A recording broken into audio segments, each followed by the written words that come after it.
Welcome to Personalizing Learning with Technology. I'm very excited to present this module to you, and I'm using the term personalizing because I think it's a process. A lot of people you will use personalized learning. I'm using the terms kind of interchangeably, but personalizing, I think it's a process or a journey that we're on. Hi, everybody. I'm Meg Ormiston. I love to create modules like this, and feel free if you have any questions. Meg at megormiston.com. Let me know. Shoot me any comments or thoughts. I'd appreciate it. We're going to start kind of defining what does this mean.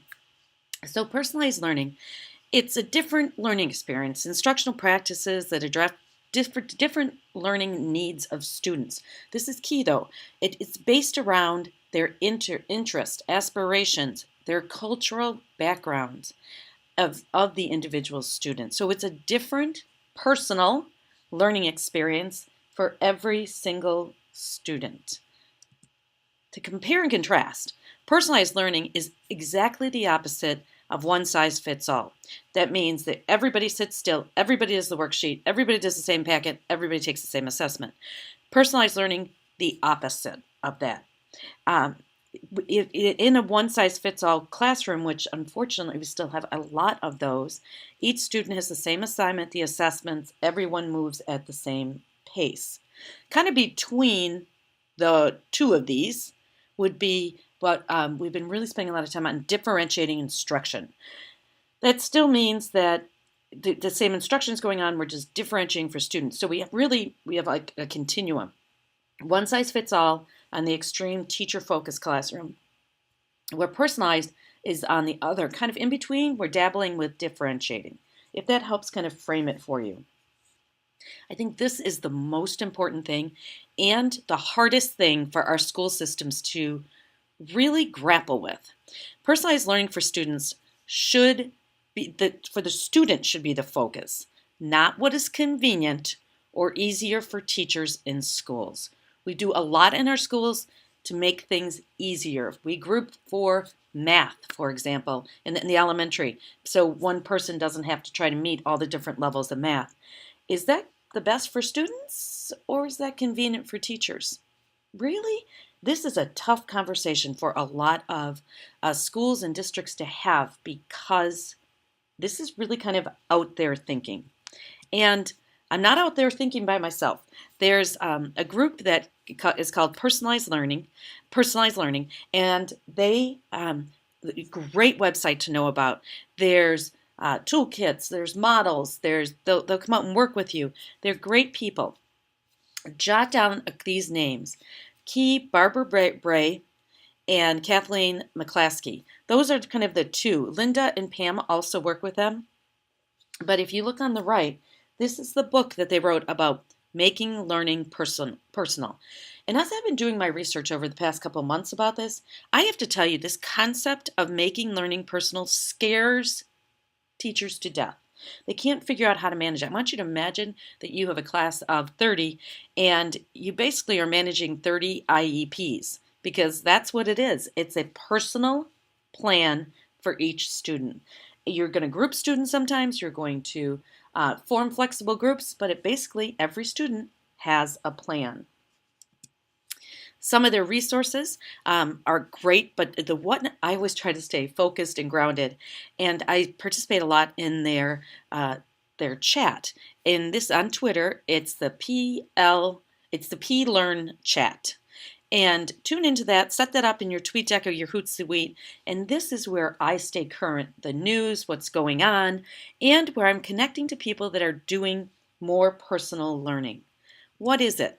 After this is done, I need you to take time to go in and take a look at this video. This video will go into greater depth about what this really means. Take the time. It really is a quick, short video, and it's just 1 minute, and it's quick. Now, I know we're kind of dated here at 2010, but coming out of the U.S. Department of Education, they tried to define 3 different types of learning. And the first one that they took a look at was individualization. I can't even say it. That is paced to the learning needs of different learners.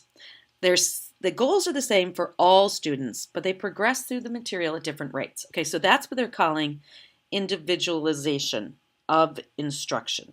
Okay, for example, students might take longer to progress during different things, but every student does the same thing.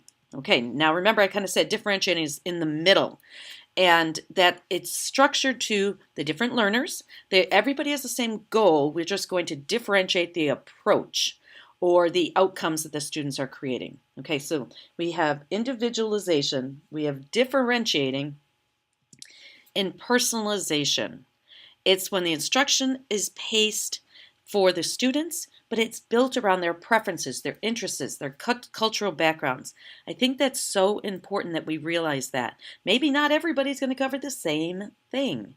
And so that's where everybody's like, that kind of freaks them out. But in the real world, when we leave school, everybody personalizes their learning and they learn how to learn. That is a key piece of this. So what I wanted to do is I wanted to show you these 3 definitions, and you can stop and kind of refocus, go back, and rewind. But the U.S. Department put this out because everybody was they were all picking and using different terms. You'll see that when we get to kind of the next segment. What are the themes? I want you actually to pause me for a minute and just look back at those 3. What are some themes? And I would like you also to, as you pause and reflect, think about your classroom. Are you personalizing, differentiating, or individualization? So go ahead and pause me and then get ready to restart. All right, after your reflection, I want you to create your definition for personalized learning. Let's dream for a minute and take all the constraints away. Don't say that you have to have so many minutes of language arts and so many minutes. Take all that off your thinking for right now. And I want you to dream for a minute. I want you to dream about what you would love for your children or your grandchildren or your great-grandchildren. What would you love their learning classroom experience to be?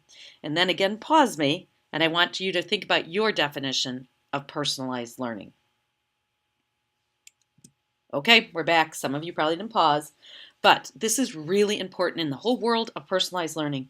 In this moment in time, it is exploding with subscription services and things that you can buy.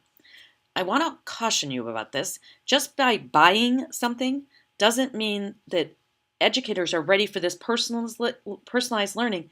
Students are going to struggle with this, and parents are going to struggle with this. So just by buying one of these isn't going to make miracles happen in the classroom. Discovery Education has been a leader in many different facets of education in video and curriculum integration. They have an entire digital curriculum now, very heavy on video, and I've heard great reports about it, and I've heard, I think it all depends on implementation. So any of these tools are great, but we have to think about a implementation. Pearson, the big elephant in the room, has many different resources that they're kind of grouping under personalized learning, personalization of learning, whatever term that you're going to go ahead and use. So Pearson has some more things. This is the one that I'm most familiar with, and this is from Curriculum Associates. And iReady is the program that they have that's called personalization. What's great about this is the students take an assessment, and right at the beginning, assessment, the math takes about 45 minutes, the reading takes about 45 minutes, and then the student is placed basically like an IEP that says, okay, you're here in this math concept, you're here in this math concept. But the cool part is it develops the entire curriculum around where that student is. That piece is cool. And then the student can go work at their own pace through the curriculum. Cool. But the part I really liked was the teacher piece of it. They have materials for the teacher. And what they do based on how the students do on this assessment, they will suggest how to group the students and then give every teacher the materials at that level for those groups of students. And I thought, wow. Instead of the teacher having to pull all that, that's a wow for me. The key to all of these subscription services is that Assessment is seamless and ongoing. Every single time the student is working on something, they're getting immediate feedback. They're getting, the teacher knows exactly where everybody is, knows what students to touch and get move forward and prod and all those other great things that we do as teachers. This one, I've heard a lot of schools have great success with this one in the area of reading. Again, your students come in, take an assessment, they're leveled. Then books are delivered to them digitally. But the cool part is it has a little bit of gamification. That's the term I'm going to use. That means that students can earn things as they read and work harder. And again, after each book, there's an assessment piece. And so each student, if you have one of those kids that wants to go home and read all weekend, what a great resource for them. And they earn, points and all this stuff. But the key is they're trying to build their robot. And very motivational for lots of different kids. This one, a lot of schools have it, but they're using it more as supplemental. But there is a lot more to IXL than some of you are just experiencing on the free side, I believe. But the key to all of these, and believe me, when I say this is just a snapshot of a few of the tools out there, you walk through any exhibit hall at any education conference, personalized learning is everywhere. And it's very, very interesting. But the key is assessment has to be seamless and ongoing. That student knows exactly where they are at any moment. So do their parents, so does the teacher. Speaking of assessments, how about assessing your entire kind of system, your whole school system? I thought this was a really interesting graphic that really started to discuss the personalized learning versus the current system. And I think this is really a hard conversation for school districts to have because they really think they're doing great things for kids, but I believe we really need to shake things up really in a big way. So I went out on a search to find out who's doing it. And Minneapolis-St. Paul School District is doing some really interesting work around personalized learning, including student voice and choice, which is a big theme that you need to kind of put in your head. This is a big ISTE theme. And I just thought this was really interesting. This graphic really caught this picture of these kids really caught my eye. I think that's really neat. But really thinking about personalized learning across an entire system is challenging work. So I kept digging a little bit, and this one really threw me for a loop. Summit Public Schools, when you put in personalized learning, this is kind of everywhere. I'm like, what? What is it? And so if you look across the top, they have a day in the life, and I encourage you to go explore this. The schools are in California, and they are in Washington. So let's take a look at a day in the life. Look across the top, where we have the school day begins, then the midday, school ends, and then there are 4 2-week sessions. Still not quite sure how this is organized, but I'm going with it. So if you look at the first thing in the morning, it's project time, where the students are working on their own projects. And everyone knows exactly what they're doing. They're doing different projects. They're working in teams. Some work individually. Then we're going to follow across the top. Then everybody reads for at least 30 minutes. And this is what a lot of schools that I work with call their literacy block. So then there's reading. Then this is interesting, personalized learning time, where every student works at their pace on their objectives. And there is a learning management system that's behind this. I'm not quite sure which one, but it's managing every student in their goals. Then this looks like math for at least 30 minutes a day. So they call it Summit Solves. I thought that was interesting. Then students meet with their mentors during the mentor time. And then there's community time. I thought, wow, wouldn't that be awesome if all of us had community time built into our day? Then after school, students can join clubs, do sports, do extracurricular things, or come get extra support. All right, now this one, I just want to know more about this.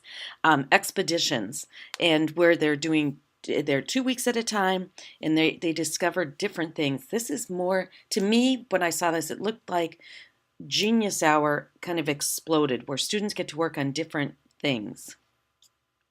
Who we are, and they want to prepare students for college, university. It is a public school, and 96% of their students, I believe, go on two. I'm not sure about that. I'll check that out.